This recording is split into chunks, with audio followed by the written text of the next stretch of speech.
Hello civil engineers, once again welcome to my YouTube channel. आज के इस video में हम बात करेंगे ब्रिक्स के बारे में, जो कि एक बिल्डिंग मटेरियल है। और आप सभी को पता होगा कि ब्रिक एक बहुत ही मेन कंपोनेंट है एक बिल्डिंग कंस्ट्रक्शन का। और इसमें हम कवर करेंगे कि ब्रिक क्या होती है, उसके स्टैंडर्ड साइज, मॉड्यूलर साइज क्या क्या होते हैं, और इसमें जो केमिकल कंपोजिशन ऑफ मटेरियल्स है वो कितनी है, और उसके फर्दर यूजेस क्या क्या हैं। जो भी केमिकल कंपोजिशन इसमें यूज़ होता है उसका एक पर्टिकुलर रोल होता है, उसके बारे में हम डिस्कस करेंगे। और उसके बाद मैन्युफैक्चरिंग ऑफ ब्रिक्स डिस्कस करेंगे कि कैसे उसको किल्स में उसको बनाया जाता है, किस तरीके का उसका प्रोसेस होता है, और उसके क्या एडवांटेजेस डिसएडवांटेजेस होंगे। ये सारे हम इस वीडियो में कवर करेंगे। और इससे पहले मैंने सीमेंट के बारे में कवर किया था। अगर आपने वो वीडियो चेक नहीं की है तो आप मेरे यूट्यूब चैनल पे चेक कर सकते हैं। सीमेंट के बारे में काफ़ी अच्छे तरीके से मैंने बताया है उसमें। तो चलिए शुरू करते हैं ब्रिक को। ब्रिक जो है एक बिल्डिंग मटेरियल है, और ये स्मॉल रेक्टेंगुलर ब्लॉक है जो कि फायर करने के बाद और सन ड्राई करने के बाद कंस्ट्रक्शन इंडस्ट्री में काफ़ी यूज़ किया जाता है। इसमें स्ट्रेचर और हेडर बॉन्ड होते हैं। इसमें एक स्ट्रेचर फेस होता है, एक हेडर फेस होता है। जो लंबा है, जो 190 mm का है, इसको स्ट्रेचर फेस कहा जाता है। और जो 90 mm का है, जो 90 mm का है, ये वाली साइड, इसको हेडर कहा जाता है। और ये जो ऊपर आप स्पेस देख रहे हैं जो कि हॉलो स्पेस है, इसको फ्रॉक कहते हैं, जिसकी मिनिमम डायमेंशन कम से कम 10 mm की होनी चाहिए। इसको फ्रॉक कहा जाता है। और उसके बाद कुछ different sizes of BRICS in India है, जिसमें कि स्टैंडर्ड साइज जो कि मॉड्यूलर साइज कहा जाता है, उसमें 19 बाय 9 बाय 9 सेंटीमीटर के ब्रिक्स यूज़ किए जाते हैं। और इसको विद मोटार कैलकुलेट करें तो ये 20 बाय 10 बाय 10 सेंटीमीटर में इसको मॉड्यूलर साइज में कैलकुलेट किया जाता है। और जो नॉन मॉड्यूलर साइज है वो होता है 230 बाय 110 बाय 70 सेंटीमीटर, जो कि कन्वेंशनल साइज कहते हैं। और ये नॉन मॉड्यूलर साइज होता है एक ब्रिक का। देन उसके बाद केमिकल कंपोजिशन ऑफ ब्रिक्स, जो कि एक ब्रिक होती है उसको मैन्युफैक्चर करने में कुछ कौन कौन से टाइप्स के केमिकल्स का यूज़ किया जाता है और इसके कुछ एडवांटेजेस होते हैं, उसको भी हम डिस्कस करेंगे। तो सबसे पहले देखते हैं इसमें केमिकल कंपोजिशन कौन कौन से यूज़ किए जाते हैं। Silica, aluminium, lime, oxides of iron, magnesia. इन सभी पांचों इन सभी पांचों केमिकल्स का एक फर्दर रोल होता है in the manufacturing of BRICS. तो इसको एक फिक्स्ड प्रपोर्शन में यूज़ किया जाता है। अगर इसको हम कम प्रोपोर्शन में यूज़ करेंगे तो हमको नुकसान भी हो सकता है।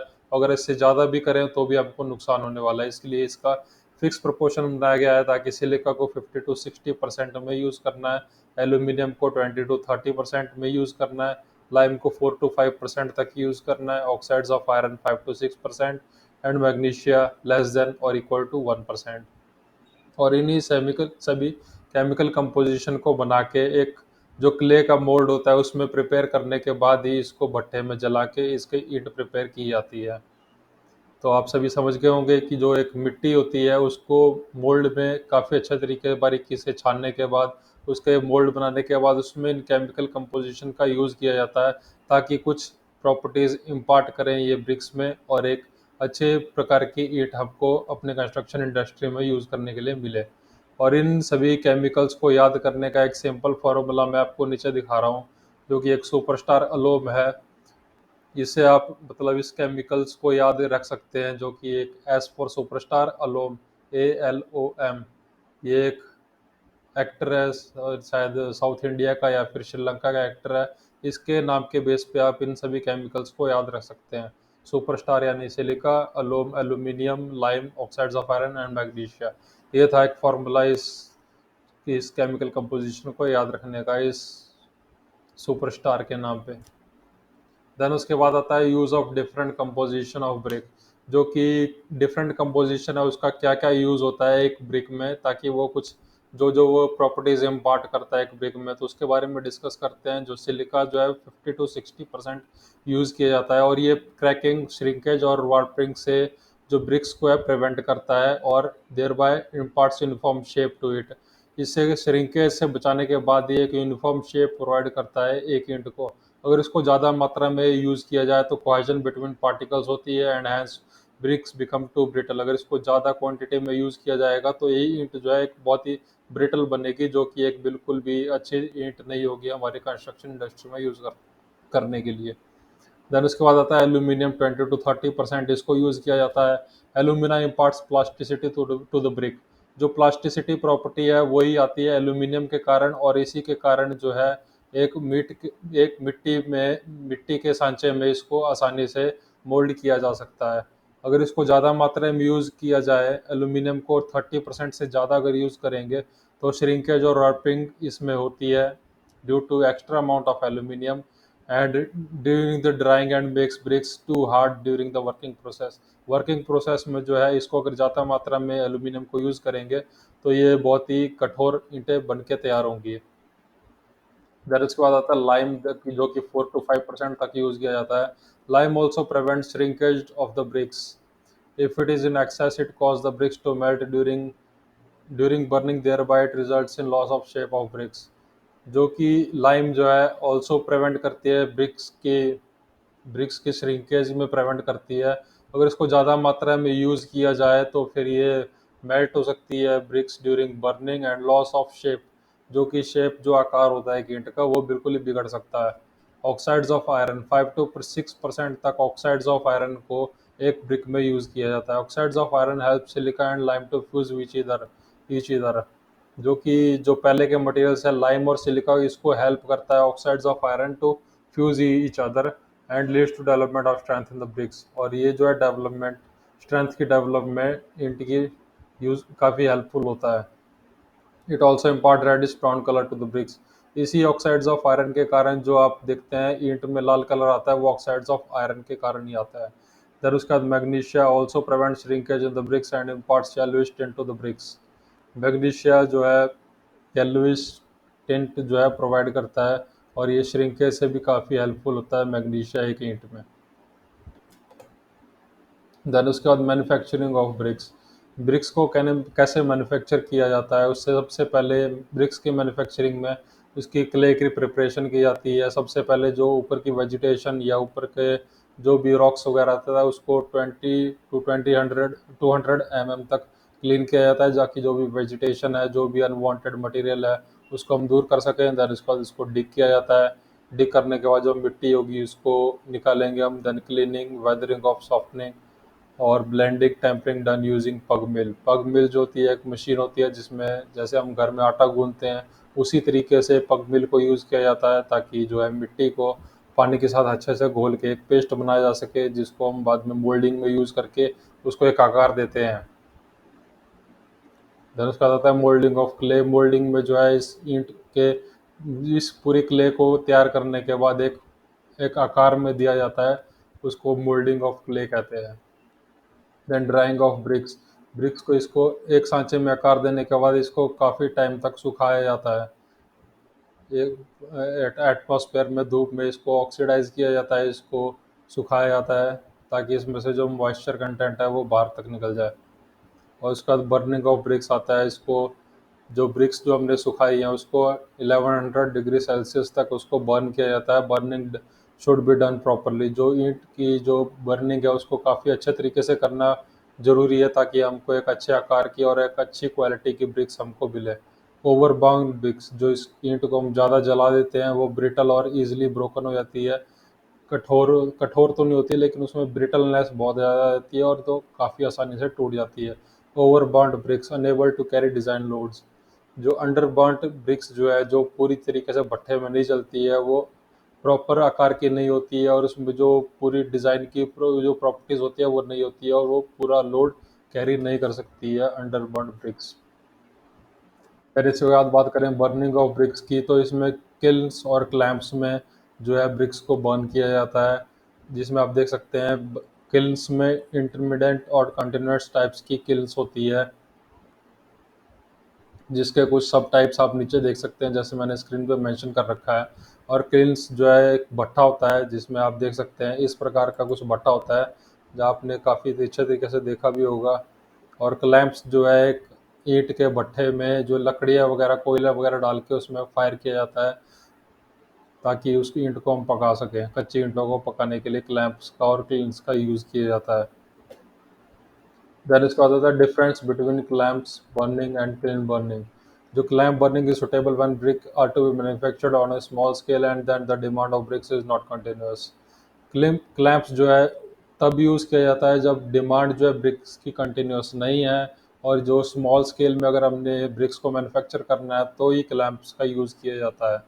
क्लैम्प्स में जो एक्चुअली जो है नंबर ऑफ ब्रिक्स काफ़ी कम रहती है, और इसको मैन्युफैक्चर करने में भी, बर्न करने में, प्रॉपरली बर्न करने में भी काफ़ी ज़्यादा टाइम लगता है। इसलिए क्लैम्प्स को एक स्मॉल स्केल में यूज़ किया जाता है, और किल्स जो है उसमें सुटेबल होती है, जाकि हम ज़्यादा अमाउंट ऑफ ब्रिक्स को हमने प्रिपेयर करना है और उसकी डिमांड भी बहुत ज़्यादा है, तब किल्स का यूज़ किया जाता है। देन आता है comparison between clamp burning and clean burning. जो इनिशियल कॉस्ट जो होती है क्लैंप बर्निंग की, वो काफ़ी लो होती है, और किल्स में काफ़ी हाई होती है, क्योंकि ये बहुत बहुत बड़े बड़े भट्ठे बनाए जाते हैं। और क्लैंप बर्निंग में जो है बस ईंट का चट्टा लगाना है, और उसमें कोयला या फिर लकड़ी जो भी बर्निंग मटेरियल है उसको डाल के सिर्फ आग लगानी है, तो इसीलिए इसकी कुछ इनिशियल कॉस्ट जो है काफ़ी लो रहती है। टाइप ऑफ स्ट्रक्चर, जो क्लैंप्स का वो टेम्परेरी होता है, और जो किल्स का वो परमानेंट स्ट्रक्चर होता है। उसको पहले स्ट्रक्चर प्रिपेयर करने के बाद ही उसमें जो है ईंट की बर्निंग की जा सकती है। और इसमें डेली आउटपुट इतनी रहती है, 25,000 से लेके 1 lakh bricks can be bought depending upon size of clamp. जो भी क्लैंप के साइज पे डिपेंड करता है कि हम उसमें एक टाइम पे कितनी ब्रिक्स प्रिपेयर कर सकते हैं। और 2,500 bricks can be bought continuously daily. Continuous process होता है किल्न बर्निंग में।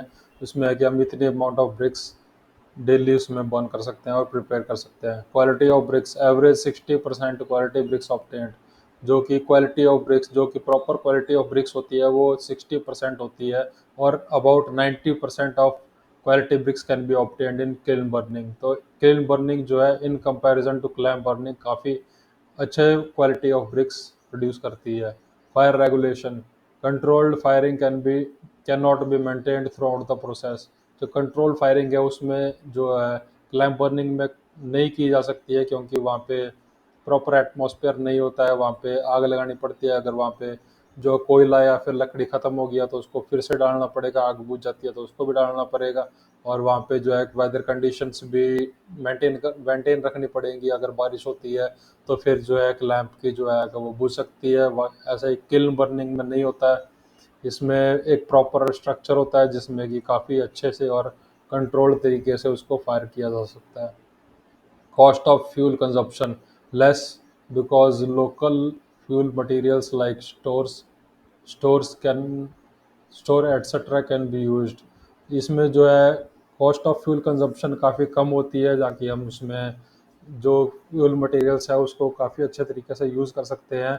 Cost of fuel consumption is high because only coal is used as the fuel. क्योंकि इसमें कोयला यूज़ होता है, तो इसकी मतलब fuel of cost of fuel भी काफ़ी हाई चली जाती है in kiln burning. Then burning period 2 to 6 months are necessary for burning and cooling. 2 से 6 महीने तक का समय इसमें काफ़ी नेसेसरी होता है बर्निंग एंड कूलिंग के लिए। Only about 1 day is necessary for burning, and about 10 to 12 days are for cooling of one chamber. वह एक ही दिन काफ़ी होता है इसमें बर्निंग के लिए, और and about 10 to 12 days of cooling of one chamber. Preferability of for a small quantity and ordinary bricks, prefer for large and continuous quality and PF quality production desired। Wastage of heat, इसमें जो है kiln burning में काफ़ी ज़्यादा heat जो है wastage होती है, क्योंकि एक ओपन भट्ठा होता है, और मिनिमम वेस्टेज ऑफ हीट इसमें काफ़ी जो वेस्टेज ऑफ हीट होती है वो काफ़ी कम होती है, क्योंकि एक क्लोज भट्ठा होता है, और इसमें प्रॉपर तरीके से ईंट्स को बर्न किया जा सकता है। देन इसमें सुपरविजन की बात करें जो है, सुपरविजन इज़ नॉट नेसेसरी। जो क्लैंप बर्निंग है इसमें सुपरविजन की ज़्यादा ज़रूरत नहीं होती है, और ये skilled and continuous supervision is necessary. इसमें स्किल्ड और कंटिन्यूस मतलब लगातार इसका सुपरवाइज करना पड़ेगा, ताकि हम उसमें जो है जो भी फ्यूल है उसको प्रॉपर तरीके से प्रोवाइड करके उसको हम कंटिन्यूसली बर्न कर सकें। Operations, only burning of brick is done. इसमें ऑपरेशन के तौर पे सिर्फ बर्निंग ऑफ ब्रिक्स ही की जा सकती है। इसमें dry, heat, cooling operations are done simultaneously. 3 प्रकार के ऑपरेशन किल्न बर्निंग में हम साइमल्टेनियसली कर सकते हैं। तो यही था मेरा वीडियो ब्रिक्स के ऊपर। अगर आपको वीडियो अच्छा लगा हो तो लाइक, शेयर, सब्सक्राइब करना।